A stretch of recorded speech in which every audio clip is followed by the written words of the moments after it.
Shalom and good day all, this is Tehillim29 back again for another indie comic review, and in this indie comic review I'll be covering Assassin's Apprentice issue 4 and Rogue Sun issue 11. I'll now get things set up for the first one that I'll be covering in the review. So as we move into the first one, we move into Assassin's Apprentice issue 4, and first things first, does this cover in any way, shape, or form connect to something that's happening inside with the story? Sure enough, it does, to which I give it a 7 out of 10.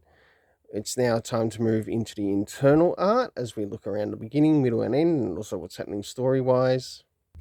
So, as the story begins, we have the apprentice, Fritz, that he is now being called, and he is officially under the person who'll be teaching him things. And as we draw closer towards the middle of the story, we see some more things happening in relation to the character to make sure that they sort of like get up on time to do what they need to do, and basically to appease their mentor. And as the story continues, we get to see a little bit more happening between them, and basically another person that he's also responsible for and their place. So for the internal art, I gave it a 7 out of 10. Now it's time to move in relation to the story. So first things first, did we get anything in relation, story related in relation to time? No, we didn't. Location? No, we didn't, even though these are things that are actually important to the story, or that I feel are important to the story, but they're not being added when they really do need to be added. And last but not least, the cast of characters consisting of Burek, Fitz, and also Chade. The overall story rating I gave was a 7 out of 10. There's a lot that this story needs that it's not actually delivering in. Just some of my afterthoughts. And I really feel that the story could actually include it to improve not only the balance of the story, but also the delivery of the story. So now it's time to move into Rogue Sun issue 11. So as we jump into Rogue Sun issue 11, does this cover in any way, shape, or form connect to something that is happening inside with the story? Sure enough, it does in some parts, which I give it a 7 out of 10. Now it's time to move into the internal art as we look around the beginning, middle, and of course the end. So as this story begins, we get a few pages that are the other way around. I thought I'd sort of use this as the beginning area,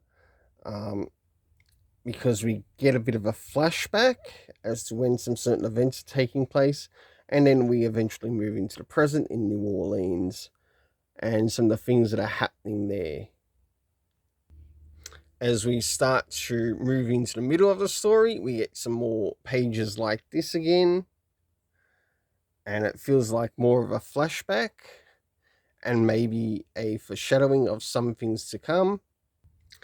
And last but not least, towards the end, to which we do actually get to catch up with Dylan once again, as being Rogue Sun, and sort of like finishing off something beforehand, and finally getting to basically a prom party of sorts. So for the internal art, I must admit, this art in this has been absolutely fantastic. I've enjoyed it, to which I give a 7.5.